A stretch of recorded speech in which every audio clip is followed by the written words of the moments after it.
আখি, আমি অফিসে গেলাম। গাড়ির চাবিটা রেখে যাও। কেন? গাড়ির চাবি নিয়ে তুমি কি করবে?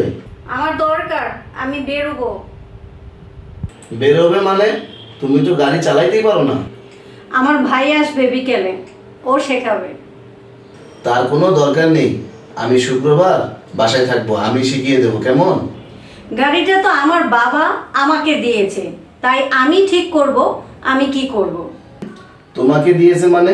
কি বলতে চাচ্ছ তুমি?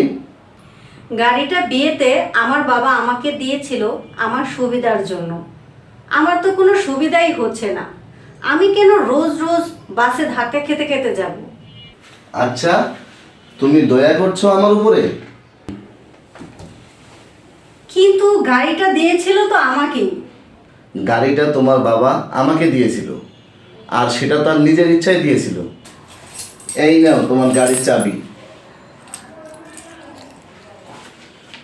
আর শোনো, সুবিধা তোমারও হচ্ছিল।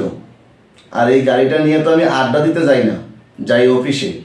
আর অফিস থেকে যে টাকাটা রোজগার করে নিয়ে আসি, সে টাকায় সংসার চলে, আমরাও চলি। তার মানে তুমি কি বলতে চাইছো, যে ছেলেরা বিয়েতে গাড়ি পাবে না তারা কি অফিস যাবে না, তারা কি ইনকাম করবে না, তারা কি সংসার চালাবে না? বাহ, খুব মুখ চলছে দেখি। এরপর যদি কোনোদিন আমি ওই গাড়িতে হাত দিয়েছি, তুমি আমার নাম বদলে দিও। ও, আর একটা কথা শোনো, আমি তোমার বাবার সাথে খুব তাড়াতাড়ি কথা বলতেছি। আর আমি এই গাড়িটা তাকে খুব তাড়াতাড়ি ফেরত দিয়েই ছাড়ছি, ফেরত পাঠিয়েই ছাড়বো। কেন ফেরত দেবে? এই গাড়ি আমার নামে আছে, আমার বাবা এই গাড়ি আমাকে দিয়েছে। গাড়ি যার নামেই থাক, আমি তো ওনার কাছে ভিক্ষা চাইনি আমাকে গাড়ি দিন গাড়ি দিন। গাড়িটা ওনার নিজের ইচ্ছায় দিয়েছিল, আর সেটা আমাকেই দিয়েছিল। আচ্ছা, এই শোনো, বিয়ের সময় মেয়ের বাপের বাড়ি থেকে যা কিছু দেয় না সেটা শুধু মেয়েকে। তোমার বাবাকে কল করে জেনে নিও এই গাড়িটা উনি কাকে দিয়েছিল। আমাদের দিয়েছিল। আর আমাদের কথার মানে তুমি বোঝো? যদি না বোঝো, ব্যাগপত্র গুছিয়ে প্লিজ বাড়ি চলে যাও। আর শোনো, নিশ্চয়ই তোমার মনে আছে, তোমাদের বাড়ির থেকে যখন যৌতুকের কথা বলতেছিল, তখন আমি সেটার বিরোধিতা করেছিলাম, কিন্তু তারপরও গাড়িটা দেওয়া হয়েছিল। তোমার গাড়ি আমার লাগবে না। এই গাড়িটা যখন ছিল না, আমি যেভাবে কাজ করেছি ঠিক সেইভাবে এখন আমি কাজ করব। আচ্ছা, আমার যা জিনিস আছে তার সব কিছুর উপরে কি তোমার অধিকার আছে? অবশ্যই আছে। আর তুমি যদি বলতে সপ্তাহে 7 দিন, একদিন বন্ধ, আর থাকে 6 দিন, তুমি যদি বলতে গাড়িটা তুমি 3 দিন রাখো আর আমি 3 দিন রাখবো, তাও আমি সেটা মেনে নিতাম। কিন্তু তুমি নিজেকে গাড়ির মালিক দাবি করতেছো। তুমি কি মনে করো? হ্যাঁ, আমি তোমার চাকর? তোমার গাড়িকে আমি ভাড়া নিয়ে চালাচ্ছি? তোমার এই দয়া আমার কোনো প্রয়োজন নেই। তুমি কাঠুরিয়ার গল্পটা শুনেছিলে? শীতকালে কাঠুরিয়া গাছ কেটে আগুন জ্বালিয়ে তারপরে আগুন পোহাতো, আবার গরমকালে গাছ খুঁজে বেড়াতো একটুখানি ছায়ার জন্য, আবার লোকদেরকে বলে বেড়াতো শীতকালে যদি এভাবে গাছ কেটে ফেলো তাহলে গরমকালে ছায়ার জন্য গাছ লাগাতে হবে, তখন এই গাছ কে রোপণ করবে? তোমার অবস্থাটাও ঠিক ওই কাঠুরিয়ার মতোই হয়েছে। মানে?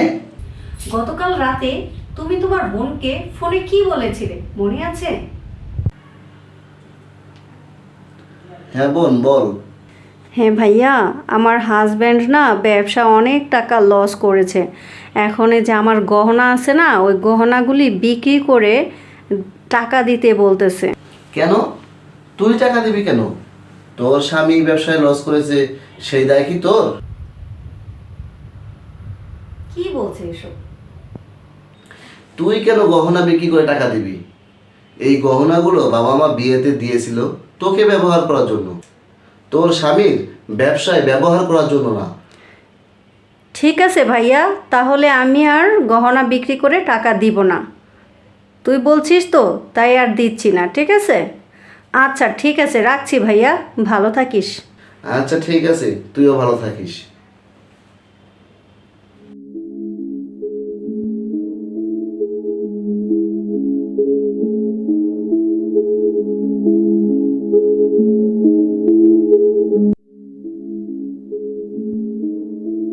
গতকাল রাতে তুমি তোমার বোনকে ফোনে কি বলেছিলে মনে আছে?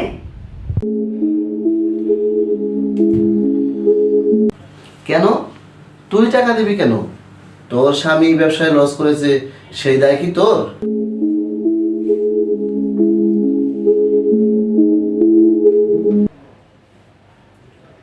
হ্যালো বোন, তুই কেমন আছিস? ভালো ভাইয়া। শোন, আমি কাল তোকে যা বলেছিলাম সেটা আমি ভুল বলেছিলাম। মানে তুমি কি বলছো এসব? তোর উচিত সমস্ত অবস্থাতেই তোর স্বামীর পাশে থাকা, সেটা যেভাবেই হোক না কেন। ওর লাভটাও যেমন তোমার, ওর লসটাও তোমার। ওর সব জিনিসে যেমন তোমার অধিকার আছে, ঠিক তেমনি তোমার সব জিনিসেও ওর অধিকার আছে। আচ্ছা ঠিক আছে ভাইয়া, তুমি যখন বলেছো তাহলে গহনা বিক্রি করে টাকা আচ্ছা দেবো। ঠিক আছে, হ্যাঁ, রাখছি বোন। আচ্ছা রাখছি। থ্যাংক ইউ সো মাচ আমাকে এইভাবে বোঝানোর জন্য। বিয়ে মানেই চার দেয়ালের ঘরে রান্না করা আর বাচ্চা মানুষ করা নয়। বিয়ে মানে একে অপরের পরিপূরক হয়ে ওঠা।